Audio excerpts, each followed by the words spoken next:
പ്രിയ സുഹൃത്തുക്കളെ, ഞാനിന്നൊരു പുതിയ വീഡിയോ ആയിട്ടാണ് നിങ്ങളെ മുന്നിലേക്ക് വന്നിരിക്കുന്നത്. വീഡിയോ എന്ന് പറഞ്ഞു കഴിഞ്ഞു കഴിഞ്ഞാൽ, നമ്മൾ കഴിക്കുന്ന ഭക്ഷണം നമ്മൾ വിഷം കഴിക്കണോ അതോ നല്ല ഭക്ഷണം കഴിക്കണോ എന്ന് ചിന്തിക്കേണ്ടത് നമ്മളാണ്. അതിനെക്കുറിച്ചുള്ള ഒരു ചെറിയ വീഡിയോ ആണ് ഞാൻ ഇന്നിവിടെ നിങ്ങളെ മുമ്പിലേക്ക് വെക്കുന്നത്.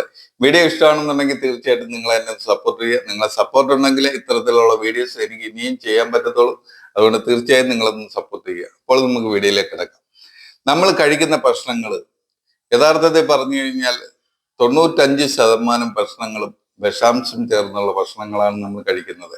അതിന് ഉത്തരവാദിത്വം നമ്മൾ തന്നെയാണ്. കാര്യം നമുക്ക് പല സാധനങ്ങളും നമ്മൾ അന്യ സംസ്ഥാനങ്ങളിലാണ് അഭയം തേടുന്നത്. കാര്യം പച്ചക്കറികളാവട്ടെ, അരികളാവട്ടെ, അങ്ങനെയുള്ള പല കാര്യങ്ങളും. ഇതൊക്കെ നമ്മുടെ പൂർവികർ നമുക്ക് തന്നെ ഇത് ചെയ്യാൻ പറ്റുമെന്ന് കാണിച്ചു തന്നതാണ്. അതിനെല്ലാം മറന്നുകൊണ്ടാണ് നമ്മൾ ഇന്ന് ജീവിക്കുന്നത്.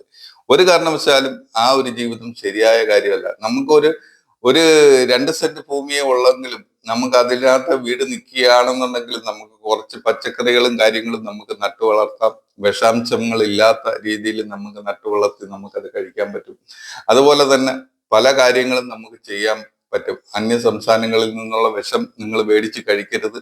അതുപോലെ നമുക്ക് ഒന്ന് ചിന്തിച്ച് നോക്കുക, ബേക്കറി ഐറ്റങ്ങൾ കൂടുതൽ കഴിക്കാതിരിക്കുക.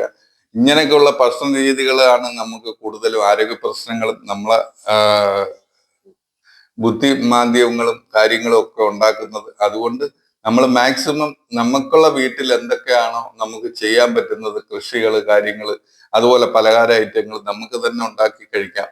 അതൊക്കെയാണ് നമുക്ക് വേണ്ടുന്നത്. അല്ലാതെ വെളിയിൽ പോയി നമ്മൾ ഇങ്ങനെയുള്ള ഭക്ഷണങ്ങൾ, വിഷാംശങ്ങളുള്ള ഭക്ഷണങ്ങൾ മേടിച്ച് കഴിച്ചു കഴിഞ്ഞാൽ നമുക്ക് ദോഷമേ ഉണ്ടാവത്തുള്ളൂ. നിങ്ങൾ ചിന്തിച്ചു നോക്കുക, ഈ പറഞ്ഞ കാര്യങ്ങൾ ശരിയാണോ ഇല്ലയോ എന്ന്. ഇത്രയും പറഞ്ഞുകൊണ്ട് ഞാൻ എൻ്റെ വീഡിയോ നിർത്തുകയാണ്. അടുത്തൊരു വീഡിയോ ആയിട്ട് വീണ്ടും നമുക്ക് കാണാം.